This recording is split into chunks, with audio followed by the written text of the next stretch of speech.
Hello there. Can everyone hear me and see the screen? Looks great. Brilliant. Okay, well, good morning. I'm Mark. I'm a lecturer at the University of University of Liverpool even. The research that I'm interested in is 4D MRI guidance for stage 2-3 lung cancer. But I'm going to try and talk to you about where I am with this research and where I'm going with it. I'm a therapy radiographer, and a lot of people in Manchester know me because I was an advanced practitioner there for a long time, and I specialised in treatment planning, brachytherapy. Actually, it's that job that really got me interested in research. I got first involved in research for the first time, and when I moved to the University of Liverpool, I was really keen to keep that clinical research connection. So my job role there is primarily in teaching, but I've had a lot of support there to try and keep some sort of research connection. And since 2016, I've been beginning to make connections with the established researchers there, and also the treatment centre there, Clatterbridge Centre of Oncology, and to look at focusing some research on MR for MR guidance of lung. And I've been really fortunate to get some funding through the College of Radiographers. It's been really key to establishing the research I've started. And just as you're going through, just so you've got an idea of where I am in the PhD journey, I'm part-time, and I've probably done, well under a year of whole-time equivalent research so far. So I'm just going to try and give you enough sort of a flavour of what I'm interested in now in terms of research and where I am. So when I was an advanced practitioner, a lot of my time was spent planning lungs, and I was well aware that for these stages of lung cancer, we had very large radiotherapy planning margins, which were probably influencing the outcome and the way that we're treating patients. So we're giving a lot of dose to the big, sort of the critical organs in the thorax.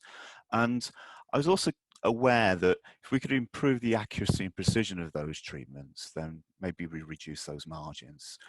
My research has focused on that. So particularly, I've been interested in the respiratory motion of lung cancer, and also the positional changes. So the tumours moving with breathing, but also expect perhaps some drift as well over the period of treatment, whether that be over days or over time. And of course, the respiratory and positional movement overall is going to change with every breath a little bit. So 4D MR guidance is quite interesting if you're interested in movement, because and I'm sure that you're going to hear some of this in the MR lectures to follow. There's good definition of soft tissue, but also we're moving away from giving ionizing radiation, means that we can do additional extended imaging. It's going to give us an opportunity to really map how the tumour's moving, and also see at different time points the variations in that. And you could implement MR in several different parts into the radiotherapy pathway as well. We could replace some of our CT, or give additional MR at the planning stages to sort of give an idea of how the tumour's moving. It's maybe perhaps more accurate. We perhaps monitor changes to the motion and position right before we treat with an MR Linac and adapt our treatments, or perhaps also, which is completely different to our normal sort of CT way of looking at things, we can monitor with MR during treatment and perhaps change the treatments based on if the tumour moves outside an expected position. So there's all this potential, but the real question I wanted to get down to was, well, we can see a lot more, and there's lots of potential to do extra stuff to the patients, but will it really mean that there's some sort of meaningful improvement to the precision and accuracy of the treatments if we start adopting some of these new ways of working with MR? So the last sort of year or so, I've been working on a few things with to do with my PhD. One of them is getting quite technical with the MR, attending MR scans and helping develop, establish what sort of research sequences we need to run, and also working through a methodology for sorting, collecting, and also testing the accuracy of the MR sequences that we're going to use. So very briefly, there's sort of two sort of sequences we're probably going to be, well, we are going to be looking at in our clinical study. There's one sequence that is sort of akin to what we use at the moment, which is on the left for CT, which is where we take a whole load of slices of, through the thorax with MR. We sort of retrospectively order them to get a sort of 3D stack of the tumor and its motion. The other one is this. Is the way that we're going to have to look at our tumor motion during real-time adaptive radiotherapy, and we're only able to image a few cross-sectional slices at a time, so we're going to have to try and work out how we're going to establish the 3D motion of the tumor from that and other MR images. As I said, I've been working on setting up a patient study, and that's now recruiting. What we're doing is we're 20 patients, and we're taking additional MR images for the MR arm images at 2 time points. First time points at planning stage, so we can compare our 4D MRI images against this current standard of 4D CT. And then we're also taking some images in the first week of radiotherapy. But crucially, we're taking a lot of imaging in those sessions, so we're leaving gaps so we can repeat the images, so we can build up a big picture of the motion and the position of the tumor over key time points of days and then minutes, which would relate to the pauses between adapting our treatments and delivery, and also over seconds as well, to try and get an idea of how the tumor would move over the seconds that we're delivering the treatments. So the outputs from my PhD, hoping that we're going to get some really detailed information about the extent of tumor motion and being able to and the accuracy of tumor motion that we're seeing on 4D MRI, so we can compare it to our standard at the moment of 4D CT. I'm also hoping we're going to get some real detail on tumor geometry motion over those time points. I'm hoping to look at some the tracking error involved in monitoring tumors over a few slices, and all of that I'm hoping to feed into some sort of idea of how much we can reduce those planning margins and what impact that's going to have to the dose, the critical organs, and the tumor dose. And very speculatively, where do I want to be? Well, I'm hoping that this research is going to have some impact out there in the clinic. So I'm hoping that maybe there'll be some supportive evidence for introducing 4D MRI into the planning stages, so all centres can perhaps be using MR for their lung patients if it's necessary, hoping that it will aid some development of 4D MRI for techniques on the MR LINAC, and maybe that in turn will support design and development of new MRI-guided phase 1 and 2 trials as well. And overall as well, there's quite a resource impact on this. So I'm hoping that by looking at this, we're able to sort of get a really good sort of evidence-based idea of how we should be using 4D MRI for lung treatments. Okay, thank you.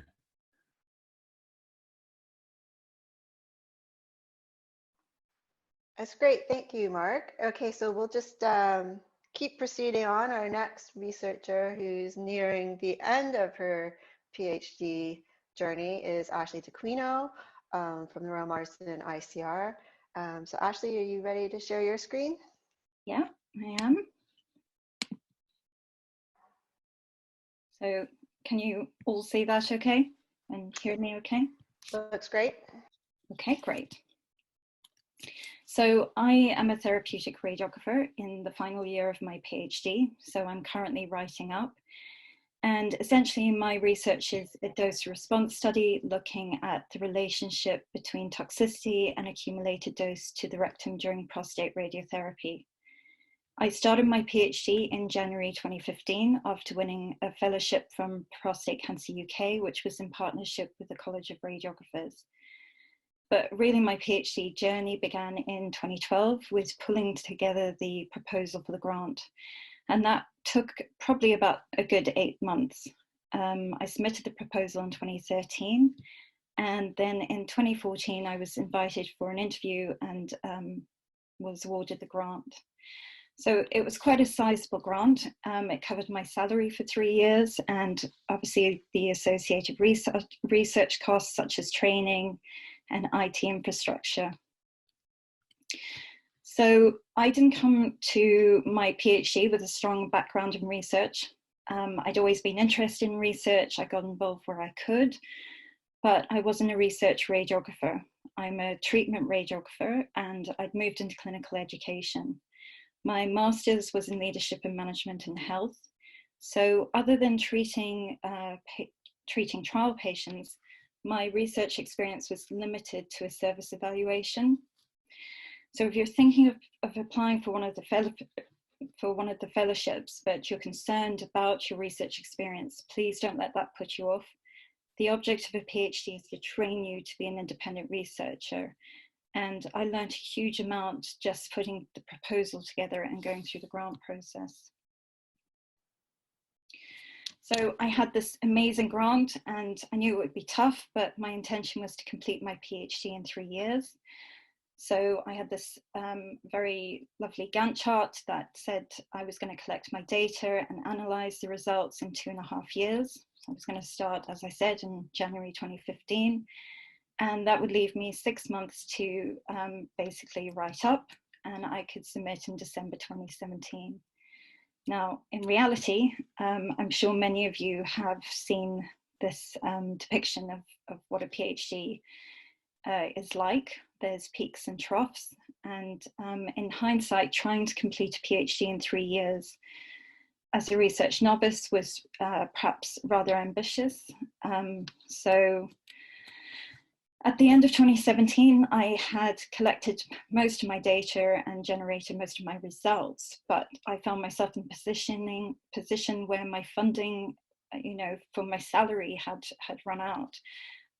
So I returned to a clinical post and I continued to write up the thesis in my own time. So just some of the considerations, if you're thinking about starting a PhD, it's a very different working pace. It's a vocation as well. It's not a 9-to-5 job. So you will work evenings, you'll work weekends, maybe even holidays, but that flexibility works for you as well. I found myself feeling slightly isolated in the beginning because I was very used to the camaraderie of the team environment. So I reached out to to other PhD students from physics and from the medical staff, and I found research networks which were really helpful. One of the other things that I struggled with initially was going from being this expert, in treatment, to being a novice again. I'd always had this very strong professional identity, and I kind of, I felt a little bit lost initially. A big challenge for me throughout my PhD has been my health. So I had periods of ill health, and in 2018, I was diagnosed with a chronic health condition. I had to take an interruption to my studies, so I've only recently begun to write up again. And the reason why I'm telling you this is because 3 to 5 years is a long commitment, and there will be life events along the way, but the research institutions are well aware of that. There are support mechanisms in place to help you.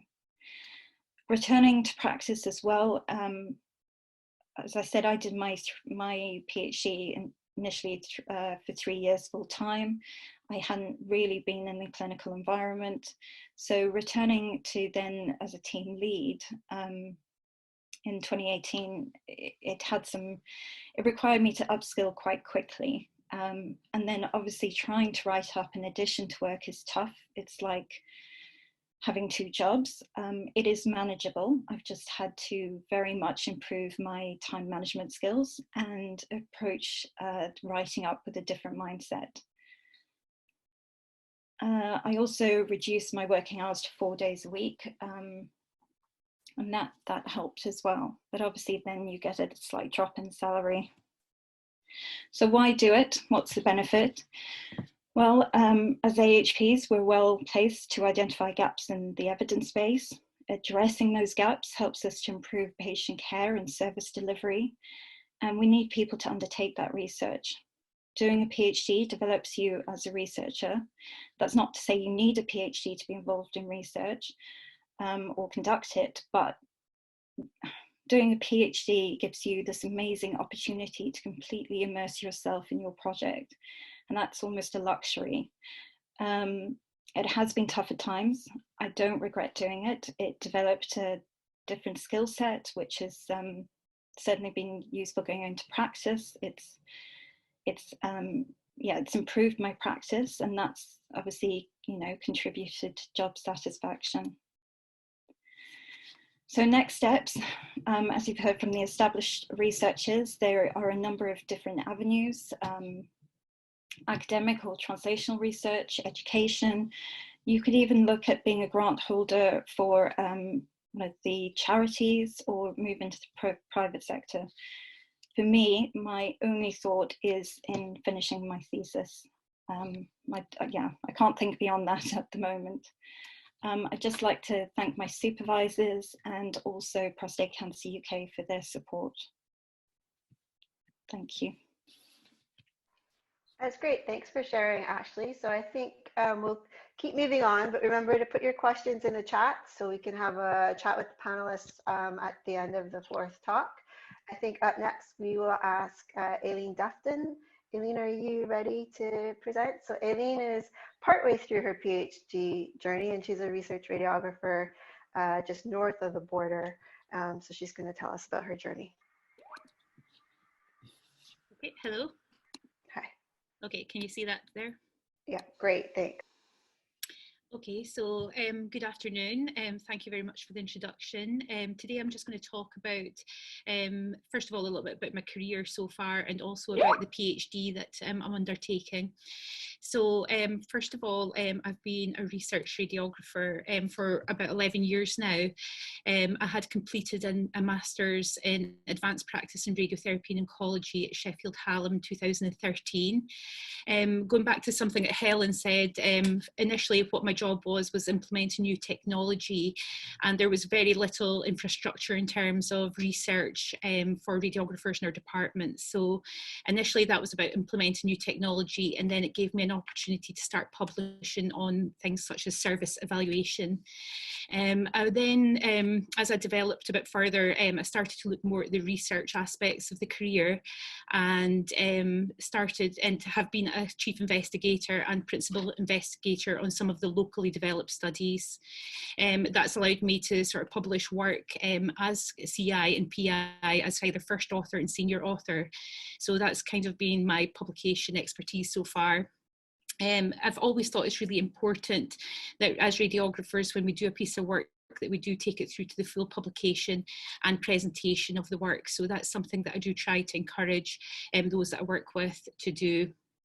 I've also worked with Estro and also with YAT on a piece of work with Estro looking at advanced practice.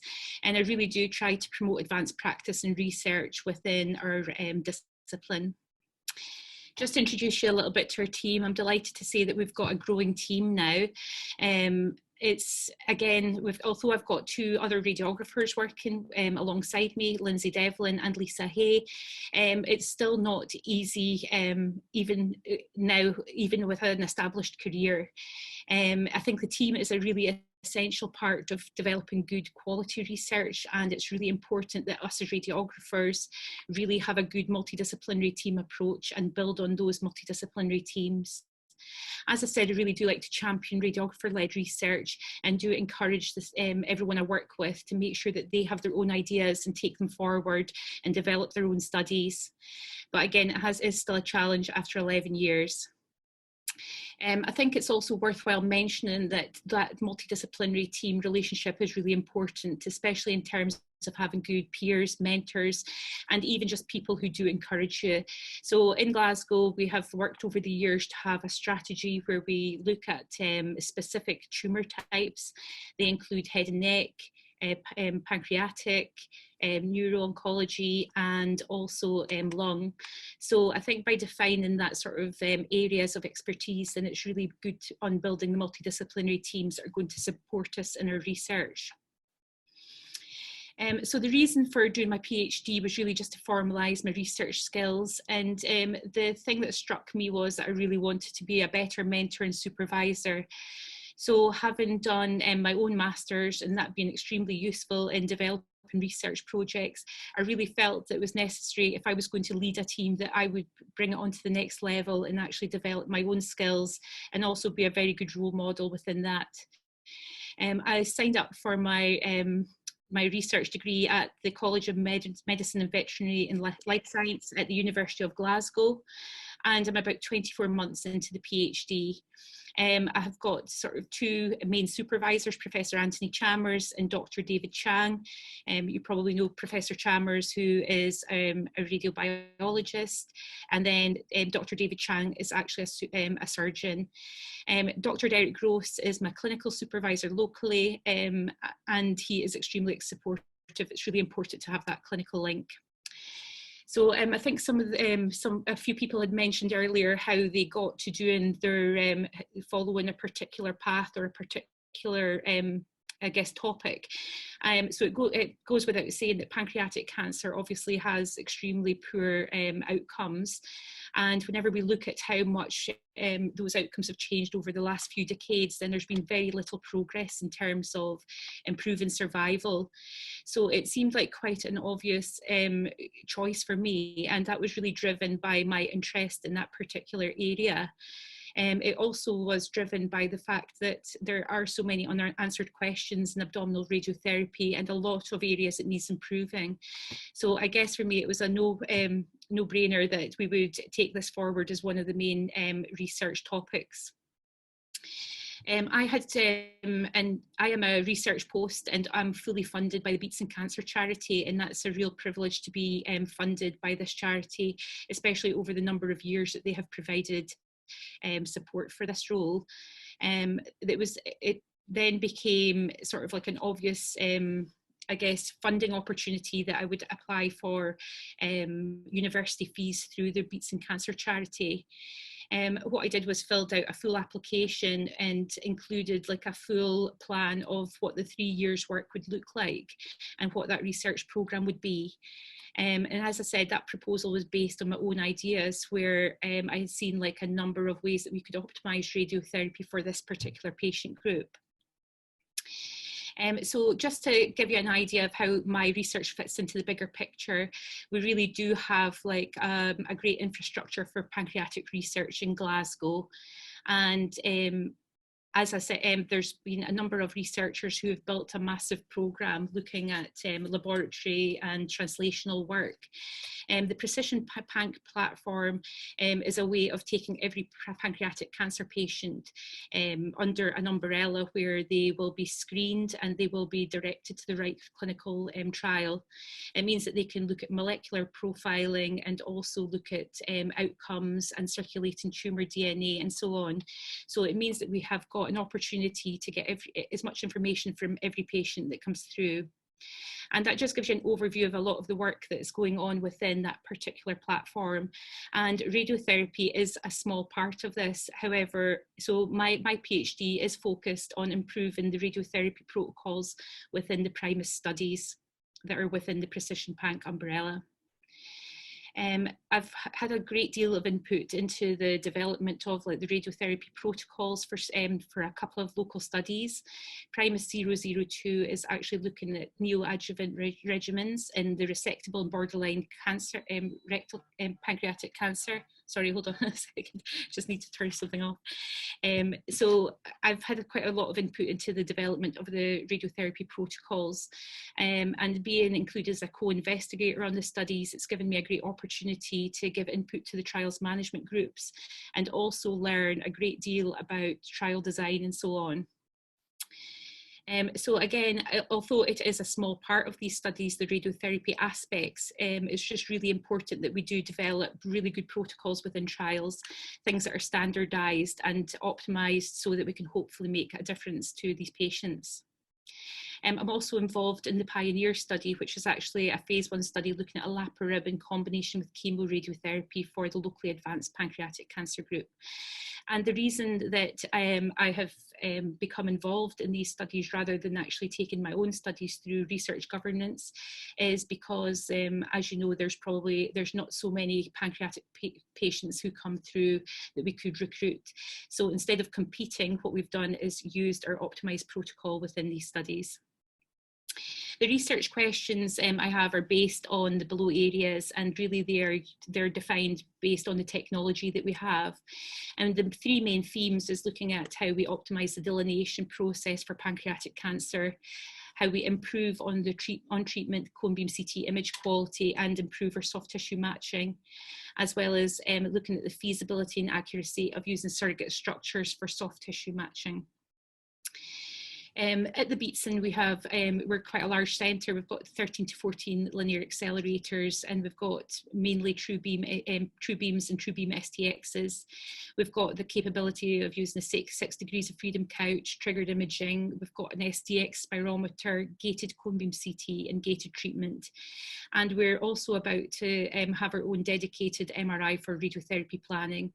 So again, we've got huge opportunities within this technology to improve outcomes.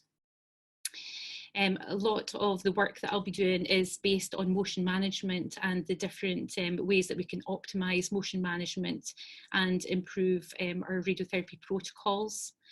And also looking at MRI protocols, what sort of acquisition, what sort of setup, and so on, and help us to quantify and mitigate motion for patients. We also are having a look at PTV and OAR, improving the sort of visualization of PTV and OARs within cone beam CT. And given that it's still a standard of care in a lot of centres using standard linear accelerators, we really do feel that improving these images can actually help to improve the way that we actually verify treatments. One of the important things I would say has been building up our profile within the multidisciplinary team, and that's been that was a big aspect in the first year of study, looking at how we build those relationships within not only the local team with the oncologists and physicists, but also how we engage with a wider multidisciplinary team. So attending multidisciplinary team meetings with surgeons, radiologists, and nursing staff at other hospitals. It's also been important that we have built up trust with the trials management groups and been able to contribute significantly to the design of certain protocols. And we've also worked really closely in our department with diagnostic services, and we really look forward to keeping those relationships going whenever we have our own MR CT scanner. So I guess that moving forward, then it's really important that for paving the way for other radiographers, that this becomes the standard practice in our department, and that we do remain a significant part of the multidisciplinary team. There's been plenty of challenges along the way. I think a few of the other presenters today had talked about keeping up with clinical work and so on. I chose to do my studying full time, but I've almost tried to keep a full-time job as well, and that's been really, really difficult. I think that now, having a bit of reflection on it, it's important that you actually do try to separate the two things. But again, it's work in progress. There are lots of other opportunities out there, and I am part of CT Rad and Estro, and I have quite a number of different roles within Estro. As I said, I looked at the advanced practice position paper with YAT. I'm part of the RTT committee. I also play a role in the Education Council and the Estro School. And I would have been chair for the RT2 track at Estro 2020 earlier this year if it hadn't been cancelled. So there are a number of things that are going on with sort of professional development as well as PhD, and that's something that I felt was important throughout this time. So that's me so far. That's brilliant. Thank you very much, Aileen. That was great. So our final speaker for this session, so keep your questions coming through the chat, is Wes Doherty, who works with us at the Christie. He's been research active for a very long time and is sort of on the pre-doctoral pathway, and is going to share his research journey with us. Hi everyone, my name is Wesley Doherty and I'm a therapeutic radiographer at the Christie. I am by far the most novice researcher I think you're going to hear from today, so it's been really, really useful to hear about the pathway and the journey that everyone else has been on. So for me, I'm going to talk about, where I am at the moment and where I'm moving forward. But most of what I'm going to talk about is where I've come from. And it was really useful to actually hear from Mike, Helen and Yat about how their research journey was strongly informed by what happened to them either during training, in the case of Mike when he said he did a stream in research as part of the BSc, and just looking at Helen, how she'd worked in practice for such a long period of time before going into research, which is really, really useful. So if we look at my previous background, so I qualified as an optometrist in Dublin in 1999 and worked in that role for about 17 years. At that stage, I was starting to become quite used to what I was doing. It was becoming quite easy and didn't challenge me anymore. And I felt that was quite a dangerous place to be because I was worried I might become complacent or start missing things or being left behind. There was some opportunities there, but there wasn't anything that I was really interested in. And it was a bit of a challenge to find something that would be interesting to me. It was at that stage that I decided I would do radiotherapy. So I graduated as a postgraduate in radiotherapy in 2014, and I worked at the Oldham and Salford satellite centres at the Christie. In 2018, I started a secondment in education, and I later went on to secure a permanent role, which is what I'm doing at the moment. I did worry initially that by stepping back from the coalface and not being 100% focused on clinical, that I might miss out on the patient contact, or in some weird way, naive way, I felt that I wouldn't be delivering the same level of care to patients unless I was on the front line. How in education could I improve care for patients?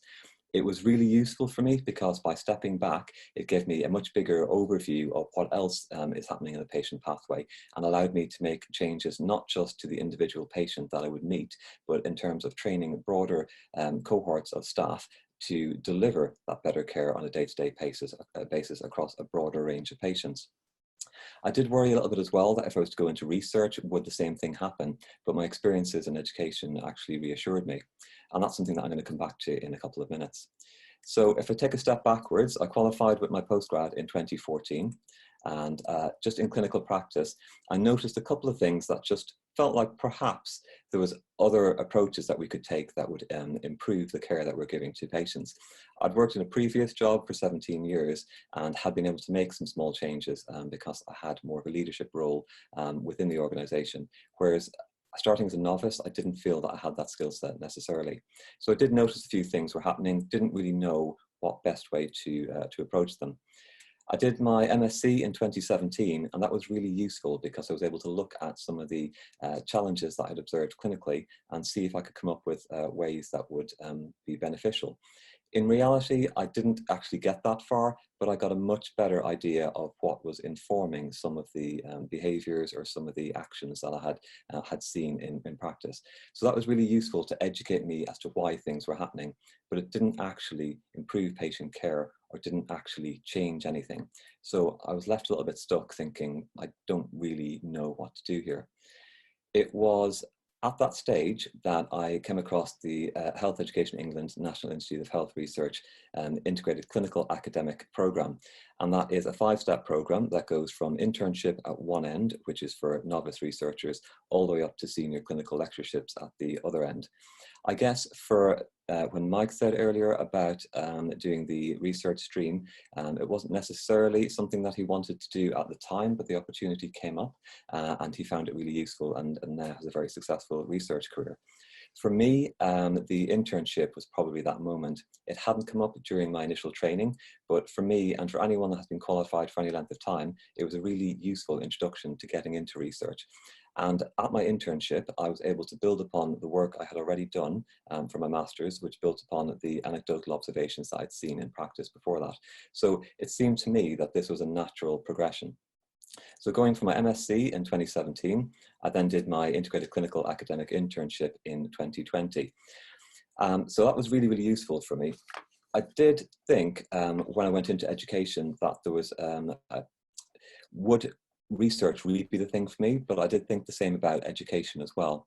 It was the same thing I mentioned for education. By stepping back, I had a bigger overview, had more insight into what was happening in the wider organization. And I started to look a lot more at the 4 pillars of advanced practice. So I already had a background in education in my job role. I had a background in clinical experience from when I worked as a radiographer on set from 2014. And I had looked at leadership when I went into my education role, but I had identified that research was one of those areas that I wasn't all that strong in. And that, again, is where the integrated clinical academic internship came in very handy, because I was able to keep my clinical aspects, but also to build upon them with the academic aspects as well. In my case, I felt it was really useful to have the education arm to that as well, and to be aware that there was opportunities for me to develop within leadership. And that goes back a little bit, I think, to what Janelle said earlier when she was speaking about research. The opportunities within RadNet are to support research, clinical, but also to look at research leadership. So I guess that fits in quite nicely with it. So for me, the integrated pathway is probably looking at all 4 pillars, because there's certain areas I've identified that would be beneficial for me moving forward. After completing the internship, the next step is to apply for a PCAF. So a PCAF is a pre-doctoral clinical academic fellowship, and it forms a bridge between my previous MSc and applying for a PhD. So it'll give me the opportunity to identify any weaknesses and to come out with a competitive PhD application at the end of it. I've been probably fairly mindful throughout this talk not to particularly talk about the area that I'm interested in, because for me, I'm more interested in the experience, and it's been really useful hearing about the other. They're called novice researchers, but honestly what Mark and the others have done is way ahead of me. But listening to them and listening to the experienced ones, listening to their journey is probably the most interesting thing for me, because it's those shared challenges and those experiences that I feel that I could learn most from. I am aware though as well that there's a lot that I need to learn from a research point of view. And for me, I'm acutely aware that I don't know what I don't know. So hopefully on the PCAF pathway, and from the experiences of talking to the researchers before me today, and perhaps even getting their contact details and networking with them, it'll help me to identify areas of myself that I can build on moving forward in order for me to reach the level of being able to apply for a competitive PhD. So further down the line, an opportunity for me is to work towards getting a PhD, and that is just to round out all 4 pillars of advanced practice. I'm doing a leadership course this year, I'm doing education at the moment, I've got my clinical background, so research is an area that I definitely feel will just make me more rounded overall and give me a better insight into improving wider patient care, not just locally, but perhaps on a national or international level. So my research journey, I think, has been an incremental one. It was informed by my previous experiences in my previous careers, then some anecdotal observations in practice, built upon that with the MSc dissertation, again built on that with the integrated clinical academic internship, and I'm looking forward to the next step of PCAF and beyond, where I can build on that work and then use it to actually implement real and meaningful change in the future. And all of this is supported in the wider setting of the 4 pillars of advanced practice. Thank you. Terrific. Thanks to all of our speakers. So if maybe the 4 speakers from this session will turn on your mics and your videos so we can see you and ask you some questions. And if the audience will continue to type in their messages via chat, we can have some discussion.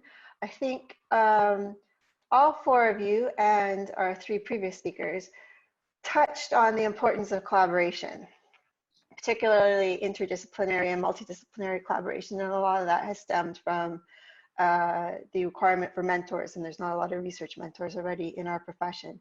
But do you think we're reaching a point where we can start to mentor each other and mentor others? And do we think this is a really important step forward in having our voice heard as RTT researchers? Yeah, absolutely. I think without a doubt, we can be the one who is either mentoring each other.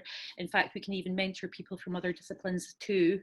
I think that's one of the reasons I believe doing a PhD would be worthwhile, is to be able to be that mentor, be that supervisor, and give very good advice to whoever was coming through and be able to encourage them. Great. So we have a message from Alistair. He says, how can we better recognize experience from previous careers, and how relevant could this be to research experience? Okay, I think that's aimed at me. Thank you, Alex. So I think that's a question that I asked myself when I went into radiotherapy initially. I thought, I'm brand new in this. Everything that I've done before is completely useless. In fact, probably about 90% of it was transferable. Talking to patients, the working in teams, the clinical side of things, patient confidentiality, all those sort of things about improving service were already there for me. So I think it's probably within each individual to have to challenge that, as well as wider organizations. I guess the wider organization things will come from Cynthia and above, so I'll bounce that back to you maybe. But I think we need, I guess we've got a role as educators as well, working within radiotherapy. We recognize the skill sets that other people bring in. So I think it's about reinforcing the value and the transferable skills that people have.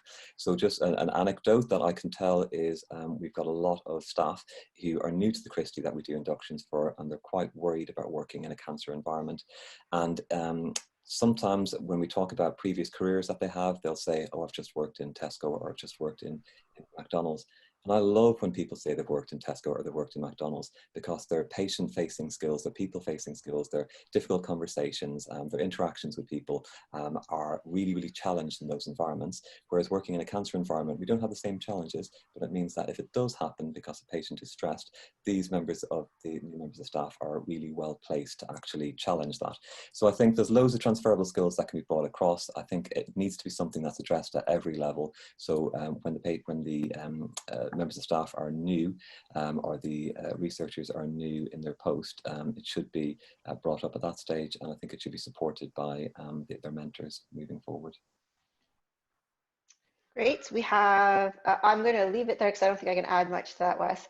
But I think Professor Chaudhry has put a question through. I'm going to get each of you to go through it in turn. She says, what has been most challenging about your research or PhD studies, and what makes it most worthwhile? So I'll start at the bottom of my screen. I have Mark. It's most worthwhile. Wow. It's amazingly sort of satisfying and rewarding to think about new things. I think I really enjoy that aspect of it. And it's great to know that when I'm doing that, it's going to contribute to something bigger as well. I think that's really, you know, a real important thing for me. Most challenging aspect, there's quite a few. I probably so funding for me is a challenge. So I have to balance the funding that I've got was really enabled me to sort of engage with the people at Clatterbridge in the clinic. That was really important for me. But now I've also got to balance a job where I'm teaching. Takes up a lot of my time with also the research. So I think probably it is probably the well, I suppose everybody has to balance things. I suppose what people are getting at with in many of these talks is that with the sort of the satisfaction of doing something that is new and interesting and exciting, is that you can't just leave it. It's always there with you, even if you don't want it. It's sort of perhaps there in your head. So I suppose it's both a blessing and a curse in a way, if you want to get away from it. Great. Aileen? I think what's been quite challenging for me is that because I chose to be part of other people's studies, then sometimes I'm not in control of the speed that things happen or the recruitment to things. So I guess having had experience of having being a chief investigator and a principal investigator, you have much more control over that aspects. So I think that's a bit of a challenge for me, but I think I've managed to sort of find ways around these challenges, and I guess that's part of the learning experience. And the most rewarding part? Yeah, the most rewarding part is, I guess, being seeing yourself sort of reflecting on how you sort of think about things and find ways to overcome challenges, and also becoming that expert where people do come to you for advice and things. So that's kind of quite a nice sort of outcome from it. Brilliant. Ashley? So I think Mike mentioned this before, writing is my challenge. I struggle with writing. I drive my supervisors mad with when they've seen drafts of my chapters. One of the top tips I was given was when I started was to start writing early. It didn't matter what it was, to start writing early, and I didn't do it, and I wish I had listened to that. I think it would have been a big help now in trying to basically write up a really complex body of work. What makes it worthwhile? I mean, it is hard to stay motivated when you're trying to balance two jobs, but I think the multidisciplinary, the collaboration, and also it's really exciting when you see your results. You've spent so long collecting this data and analyzing it, and it's it's really thrilling to actually get some results through. So I think that's what makes it worthwhile for me. Terrific. And Wes? I think the most challenging thing is me, to be quite honest with you, because there is that element, I think, always of self-doubt and imposter syndrome, which I know can be quite common against academics. A few have mentioned that to me, and I find that really interesting, but also really reassuring as well, because it normalizes a little bit and takes away some of its power. And I also mentioned earlier that I don't know what I don't know, so that can be a bit of a challenging thing as well. If I know the areas that I need to focus on, I can put a plan together, but if I'm blindsided by something, then that's a bit of an issue. And I guess that's really where the mentors come into things. By utilizing your mentor, having those conversations, it's easier to tweak those things out. The most worthwhile things, I think, is pushing my boundaries and challenging myself, which might sound counterintuitive to what I've just said. But my previous career in optometry wasn't really challenging me. So I took a complete career change and went from a privately paid job to an NHS funded job and everything that goes with that. But it's always been really rewarding and really valuable for me to see myself grow in that role. So I think pushing my boundaries and challenging myself is something that really excites me about the idea of moving in towards academia. Terrific. Great answers and great presentations all. And thank you very much for your time. I think we've all learned, I've certainly learned lots. And thank you to our audience for sticking it out. We have one more session to go before we talk about the PhD projects. I hope people are taking comfort breaks as and when, and you're not waiting for me to provide those.